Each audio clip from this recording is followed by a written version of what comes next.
Welcome to the Zach on Leadership Podcast. I'm your host, Zach Hughes. Today's episode is entitled Leadership Lessons from the Drain Plug Maneuver on a Borrowed Fishing Boat. A few years ago, I borrowed my father-in-law's fishing boat.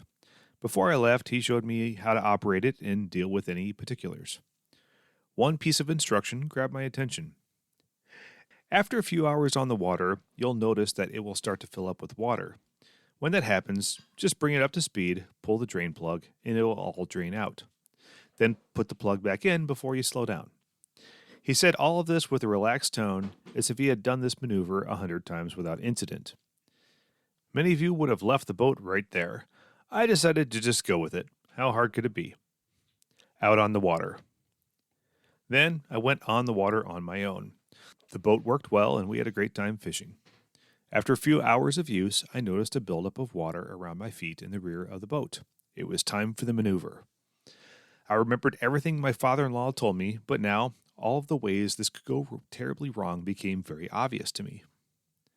Number 1, I needed a nice long straightaway. I didn't want to cross another boat, wake, shallow, or shoreline while doing this. Number 2, I needed to keep one hand on the tiller and bend over to reach the drain plug without inadvertently steering or slowing the throttle. Number 3, I needed to hang on to that drain plug tightly and not drop it into the lake.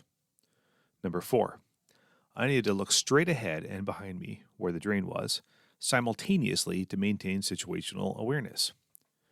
Number 5, what happens if the motor stalls while the plug is out? Number 6, after the water drained, I needed the dexterity to insert the drain plug while bouncing across the lake at speed. The good news is that I managed to pull off the maneuver without incident. I also immediately realized how crazy this was, then bought and installed an automatic bilge pump. I try hard to make a habit of returning borrowed items better than I received them. We're all guilty of this. At this point in the story, you might be judging my father-in-law's process for handling this issue. But we all do things just like this in our daily work.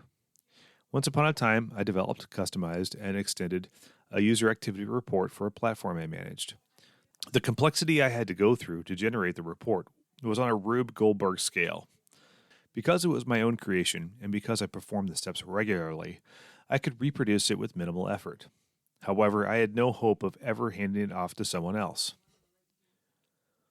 I had intentions of rewriting the report from scratch in a more sustainable and automated way, but never got around to it. I eventually left that role and made it someone else's problem. I'm not proud of that. The solution. This is one of the reasons companies bring in external consultants to examine processes for improvement. We are so used to how things are done that we are often oblivious to the insanity of how we work. Yes, it all works, but if one thing goes wrong and we aren't there to catch it, then it all falls apart. That fragile state is exactly the place we find ourselves day after day. You don't always need consultants to help identify these opportunities. Software development has a process called peer review, which is designed to catch code that may very well work, but only makes sense to the developer who wrote it.